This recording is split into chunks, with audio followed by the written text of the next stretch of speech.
레마! Week 5 조동사에 대한 설명 영상입니다. 앞에 영상에서 제가 조동사들의 세계관 설명드렸던 거 기억나시죠? 그런데 예문 없이 조동사의 느낌만 설명을 드리니까 감이 또 잡힐 듯 잡히지 않는 것 같다라고 하시더라고요. 그래서 제가 실제 우리 워크시트에 나오는 문장들을 가지고 조금 디테일하게 설명을 드리려고 해요. 일단 제가 먼저 말씀을 드려야 될 게 최대한 컴팩트하게 설명을 드리기 위해서 50문장을 다 설명드리지 않을 거예요. 1번부터 50번까지 한 문장당 1분씩 소개하고 넘어간다 해도 50분이에요.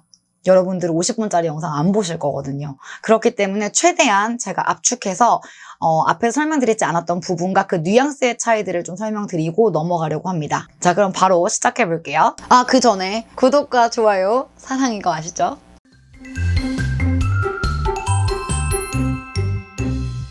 첫 번째 1번 문장 일단 볼게요. 나 내일 떠날 거야 라는 문장이었는데 I will leave tomorrow가 있었고 I'm going to leave tomorrow가 있죠. I'll leave랑 I'm going to 요거의 차이 일단 설명 들어갑니다. will의 세계관 기억나시나요? 의지였었죠. 그래서 will 하게 되면 팩트에 근거한 것이냐 아니냐를 떠나서 이걸 말하는 사람이 얼마나 그것이 맞다고 믿고 있는지가 중요한 거예요. I will leave tomorrow 라고 했을 때 내가 지금 떠나겠다는 의지가 있는 거예요.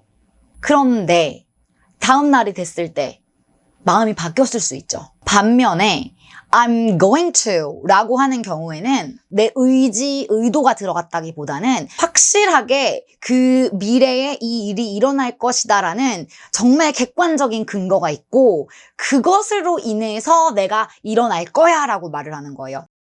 두 번째 문장 볼게요. 우리는 겨울마다 스케이트를 타러 갔지. 그럼 과거형이 나와야겠죠. We went skating every winter. 단순하게 내가 겨울마다 스케이트를 타러 갔어 라고 말을 하는 거예요. 매 겨울마다 갔었어 라고. 그 현재나 앞으로의 일어날 미래와는 크게 관련이 없이 그냥 그 팩트만을 말하는 것 뿐이에요. 그냥 갔었다.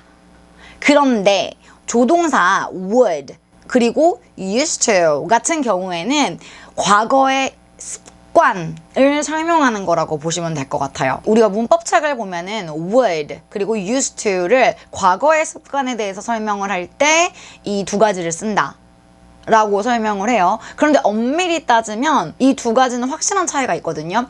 used to가 되게 명확해요. 과거에 그런 일이 있었는데 더 이상 그게 해당되지 않을 때 현재랑 상관이 있는 거예요. 그래서 would랑도 관련이 있지만 과거 완료 혹은 현재 완료, 이 완료 표현들하고도 관계가 있는 게 바로 이 used to라는 표현이에요. used to를 사용하시게 되면 우리가 겨울마다 스케이트를 타러 갔었는데 지금은 더 이상 그렇지가 않다는 거예요. 7번 보시면 I used to be popular 이 문장이 나오거든요. 단순히 I was popular 하게 되면 나 옛날에 인기 있었어. 나 때는 말이야. 이 느낌이라면 그냥 팩트만 말하는 거예요. I used to be popular 하게 되면 내가 옛날엔 인기가 있었지.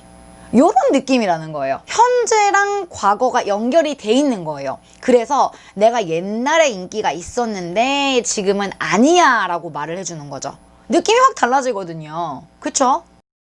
3번 문장을 보시면 제가 6문장이나 영어 문장을 넣어놨거든요. 이 6문장의 느낌이 제각각 다 다르다는 거예요. 내가 세금 낼 수 있지 라고 했을 때 1번으로 떠올리시는 게 I can pay tax 일 거예요. 일단 can의 세계관이 여러분 가능의 세계관이었던 거 기억나시죠? 내가 세금 내는 게 가능하지. 그리고 우리가 문법책에서 can과 동일하다라고 배운 게 be able to가 있죠. able to는 제한적이에요.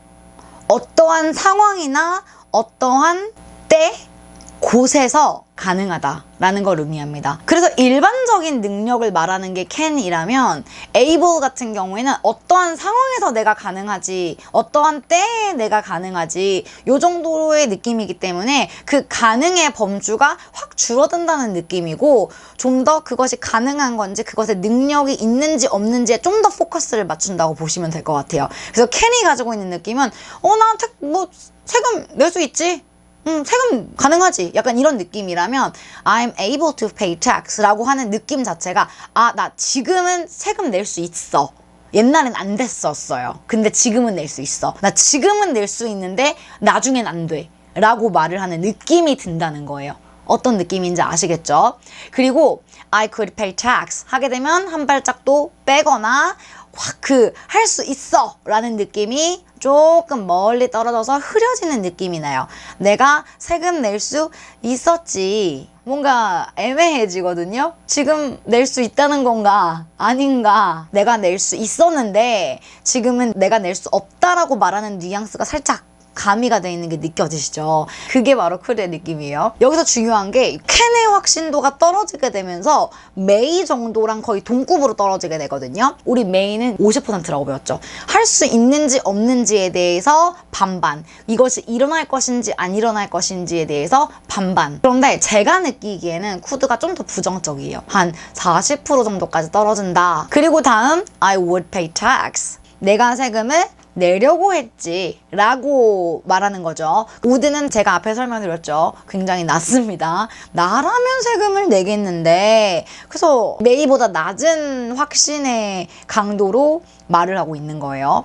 그리고 가장 낮은 게 I might pay tax예요. I might pay tax. 이거는 진짜 안 낼 확률이 더 높은데 뭐 낼 수도 있고 요 정도의 느낌이 되겠습니다. 그 다음에 네 번째 문장을 볼게요. 우리는 딱 하나만 선택을 해야 돼. must, should 이렇게 표현을 할 수 있어요. 그럼 이 두 개의 차이는 뭐냐는 거예요. 그럼 have to는요. must와 have to가 같다라고 또 배웠거든요. 보통 문법책에서는 must가 should보다 강하다라고만 설명을 해주거든요. 그런데 그럼 왜 강하냐 이거죠. 여기서 제가 딱 정리를 드릴게요. must 하게 되면 확신에 찬 필요고요. 확신에 찬 가망성이에요. 말하는 사람이 부여를 한 거예요.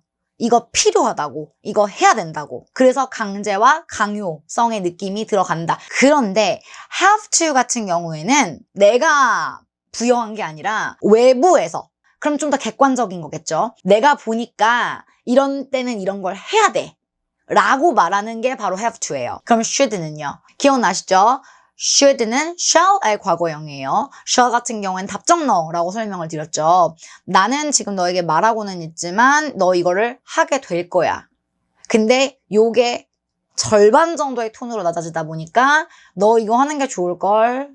이 정도의 느낌이 되는 거죠. 근데 너 이거 하는 게 좋을걸. 요 자체도 상당한 의무와 상당한 필요의 느낌을 가지고 있어요. 다시 돌아가서 4번 문장 볼게요. 우리는 딱 하나만 선택해야 돼. 그럼 이건 내가 정했어요. 그리고 내가 이건 꼭 해야 되는 거예요. 내가 정했으니까 넌 해야지. You must choose only one. 하나밖에 안 돼. 엄마가 과자 고르라고 할 때 딱 하나만 골라야 돼. You must choose one. 그리고 you have to 하게 되면 아우 야 다들 하나씩 고르니까 너도 하나 골라야 돼. 약간 이런 느낌인 거죠. 물론 강제성이 있어요. 하지만 톤이 좀 뭔가 부드러워지는 느낌적인 느낌이 있죠. 그리고 you should 하게 되면 너 하나만 고르는 게 좋을걸? 이 느낌이니까 역시 또 강제성은 있지만 또 역시 톤이 약간 부드러워지는 느낌이 드실 거예요. 한국어로도 그런 느낌이 드니까 영어로도 그런 느낌을 가져간다라고 생각하고 연결을 하시면 될 것 같아요. 제가 오늘 준비한 영상은 여기까지입니다. 그럼 다음 영상에서 뵐게요. Goodbye.